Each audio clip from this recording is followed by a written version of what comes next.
City India news Telugu, ఇది చీకటి వెలుగు. సెలబ్రేషన్స్ చేసిన స్టూడెంట్స్, వాళ్ళ పేరెంట్స్, ఈ Daksha school management, correspondent and chairman Anjaneyulu గారు, స్టాఫ్, మీడియా మిత్రులు, నాతో పాటు వచ్చిన చూపించుకోవడానికి ఒక అవకాశం వస్తుంది.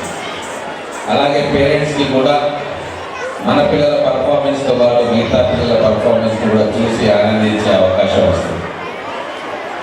ఒక టీమ్గా మొత్తం స్కూల్ అంతా పనిచేసే ఒక అద్భుతమైన సన్నివేశమే యాన్యువల్ డే సెలబ్రేషన్స్. దీన్ని మహబూబ్ నగర్లో అన్ని స్కూల్స్ కూడా దాదాపుగా నిర్వహించుకుంటూ ఉన్నాయి. ఈ యాన్యువల్ డే సెలబ్రేషన్స్కు ఖర్చు అయినా సరే దాని రిజల్ట్ ఖచ్చితంగా ఉంటుంది. స్కూల్ నుంచి బయటకు వెళ్ళిపోయిన తర్వాత కూడా పిల్లలు మిగతా పాఠాలు టీచర్లు గుర్తున్నా గుర్తులేకపోయినా యాన్యువల్ డే సెలబ్రేషన్స్లో వాళ్ళు పాల్పంచుకున్న విధానం, వాళ్ళ యాక్టివిటీస్ అవన్నీ కూడా ఎప్పటికీ కూడా వాళ్ళ మైండ్లో నిలిచిపోతాయి. అలాగే పేరెంట్స్ కూడా తమ చిన్నారి పిల్లల టాలెంట్ను చూసి మురిసిపోవడానికి, ఫోటోలు తీసుకొని భవిష్యత్తు కోసం భద్రం చేసుకోవడానికి, వీడియోలు తీసి మళ్ళీ ఎప్పుడైనా చూసుకోవడానికి, చూసి తన్మయత్వం చెందడానికి ఇవి యాన్యువల్ డే సెలబ్రేషన్స్. చూస్తుంటే మా పిల్లలు తల్లిదండ్రులు చాలామంది ఇక్కడ 8th, 9th, 10th పిల్లల తల్లిదండ్రులు ఉన్నారు. వాళ్ళందరికీ నేను ఒకటే చెప్తాను, దయచేసి దాని మీద కొద్దిగా శ్రద్ధ పెట్టండి. మన పిల్లలు 10th క్లాస్ కాగానే ఇంటర్మీడియట్ కోసం హైదరాబాద్ శ్రీ చైతన్య నారాయణ లాంటి స్కూళ్ళకు పంపించడానికి ఏజెంట్లు తిరుగుతూ ఉంటారు. మీ స్కూల్ వాళ్ళు కూడా ఒక్కోసారి ప్రోత్సహిస్తారు. మనం మాత్రం ఆ అవసరం లేదు అని చెప్పి మీకు చెప్పదలుచుకున్నాం. మన పిల్లలను బయటికి పంపించాల్సిన అవసరమే లేదు. ఇక్కడనే మన మహబూబ్ నగర్లో ఎన్నో కాలేజెస్ ఉన్నాయి. మంచి ప్రైవేట్ కాలేజెస్, ఐఐటి ఫౌండేషన్ తోటి లేదా కోచింగ్ ఇవ్వడానికి బ్రహ్మాండమైన కాలేజెస్ ఉన్నాయి. పిల్లలు మన దగ్గరనే ఉండి బ్రహ్మాండంగా చదువుకోగలుగుతారు. ఒకప్పుడు చాలా కాంపిటీషన్ ఉండేది.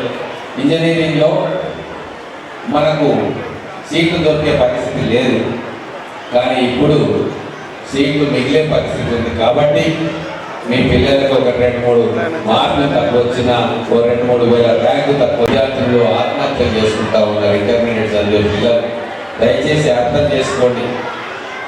మన పిల్లలు ఎక్కడో ఐఐటీగా నెంబర్ 1 రావాలని కోరుకోవడం బాగానే ఉంటుంది, కానీ ఒక్కసారి ఆలోచించండి, మనకు వచ్చిన ఆ మార్కులు, ఆ ర్యాంకులు మనం అక్కసరి మార్కులు కూడా పాస్ అయి ఉంటారు కదా చాలా మంది. మరి మన పిల్లలు ఎట్లా వస్తారు, నెంబర్ 1 ఎట్లయితారు, ఆల్బర్ట్ ఐన్స్టైన్ వారసులు ఎట్లా తయారవుతారు? కాదు, మన పిల్లలు మన వారసులే వెళ్తారు. వాళ్ళకున్న టాలెంట్ అర్థం చేస్తారు. సో మన ప్రోగ్రామ్కి ఇప్పుడే చేసినటువంటి chief guest NM Srinivas Reddy గారికి స్వాగతం, సుస్వాగతం. అదేవిధంగా అన్నగారికి ఎడ్యుకేషన్ లైన్లో చాలా అవగాహన ఉన్నది.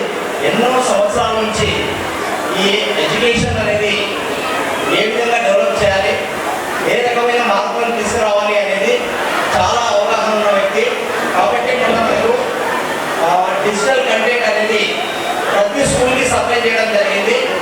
ఈ డిజిటల్ కంటెంట్ ద్వారా 10th క్లాస్ పిల్లలకి ఏ చాప్టర్లో ఏ మూలన ఏ డౌట్ ఉన్నా కూడా జస్ట్ ఒక స్కాన్తోన ఆ డౌట్ క్లారిఫై చేసుకునే విధంగా మెటీరియల్ సప్లై చేశారు. అందుకు అన్నగారికి ప్రత్యేక వారి ద్వారా మెటీరియల్ ఇప్పించడం జరిగింది. అన్న once again thank you very much. అదేవిధంగా మహబూబ్ నగర్లో విద్యా వ్యాప్తి, విద్యా అభివృద్ధి కోసమని చాలా పాటుపడుతున్న వ్యక్తి మన ఎన్ఎం శ్రీనివాస్ రెడ్డి అన్న గారు. అదేవిధంగా మీరు మొన్న ఈ మధ్యనే చూసారు, పాలమూరు యూనివర్సిటీలో ఇంజనీరింగ్ కళాశాల, మరియు అదేవిధంగా ఎన్నో రకమైన డిపార్ట్మెంట్లు, ఎన్నో రకమైన కొత్త కోర్సులు ఉన్నాయి. ఎందుకంటే మా స్కూల్ తర్వాత పిల్లలు ఉన్నత విద్య కోసం అని చెప్పేసి ఎక్కడికో వెళ్ళకుండా మహబూబ్ నగర్లోనే ఉన్నత విద్యను అభ్యసించడానికి తగిన ఏర్పాట్లు చేస్తున్నందుకు మాకందరికీ కూడా చాలా ఆనందంగా ఉందన్న. అదేవిధంగా ఈ యాన్యువల్ డే కోసం అని చెప్పేసి ఇచ్చేసినందుకు మా పేరెంట్స్ అందరికీ, మాకు